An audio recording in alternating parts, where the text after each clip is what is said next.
pense qu'aujourd'hui, la caméra, c'est vraiment la pellicule de l'opérateur. C'est pas, bien sûr, il y a l'optique qui participe grandement, ça c'est indiscutable. Mais je pense en termes d'espace couleur, en termes de regard, d'œil, on s'habitue, on a nos repères, on aimait une pellicule, on aime une caméra. J'ai été marqué par le cinéma américain, marqué par le western. Donc c'est vrai que je me retrouve bien dans les films que j'ai faits finalement, où il y a beaucoup de décors, de paysages, d'ambiance comme ça, d'aventure. Le documentaire, ça m'a beaucoup apporté. D'abord parce que ça m'a permis de faire mon premier long métrage avec Tony Gatliff, La Chaudrome, qui était un film fiction documentaire. Cette expérience que j'avais du documentaire a beaucoup servi Tony Gatliff, m'a beaucoup servi. Ça m'a permis de montrer mon savoir-faire assez rapidement dans ce créneau un petit peu particulier aussi, qui était une image fiction documentaire. Quand on a abordé avec Nicolas la question de Donne-moi des ailes, j'avais entendu parler de la Vénice, puisque je l'avais vu des essais au Studio 28, je crois.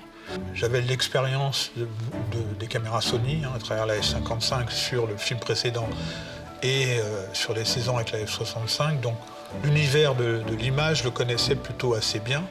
C'est évident qu'on allait utiliser cette caméra, d'autant que Nicolas vient du 35 mm. Il a une forme d'image dans sa tête très naturelle, avec des couleurs très naturelles. Et c'est vrai que déjà sur l'école buissonnière, la F55 nous avait apporté ça, et la Vénice n'a fait qu'amplifier cette idée-là. Le numérique a mis longtemps, mais à devenir quand même quelque chose d'intéressant. La maturité d'aujourd'hui, je pense qu'elle commence avec la F65 en fait, grosso modo, où là je retrouve un espace couleur qui me parle, je retrouve des sensations au niveau des textures de peau qui me parlent, etc. Alors Donne-moi des ailes, c'est l'histoire d'un petit garçon et de son papa qui vont emmener des oies et leur réapprendre la migration du nord de l'Europe jusqu'en France. Beaucoup de choses avec les oies en vol, avec un petit garçon qui vole.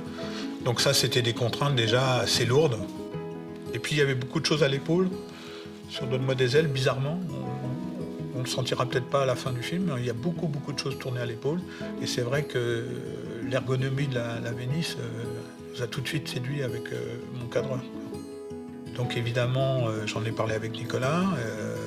Lui comprenait très bien que je cherchais une caméra avec plus de dynamique que la F55 parce que j'allais tourner en Camargue et en Norvège dans des conditions de lumière plus naturelles que celles qu'on avait utilisées, c'est-à-dire moins rééclairées, avec moins de possibilités de rééclairage. J'aurais certainement pris la F65 à l'époque si la Vénice n'avait pas existé. L'espace couleur, je crois qu'on est tous d'accord pour dire qu'il était déjà très intéressant. Je pense que sur le rendu des peaux, on a encore gagné un petit peu des teintes de chair plus valorisantes, beaucoup plus faciles à travailler. Cette caméra arrivant avec toutes les qualités à la fois de plus de légèreté, meilleure ergonomie, une meilleure dynamique dans l'image, fait que j'ai été directement sur cette caméra qui me paraissait être le très bon outil pour tourner, quoi.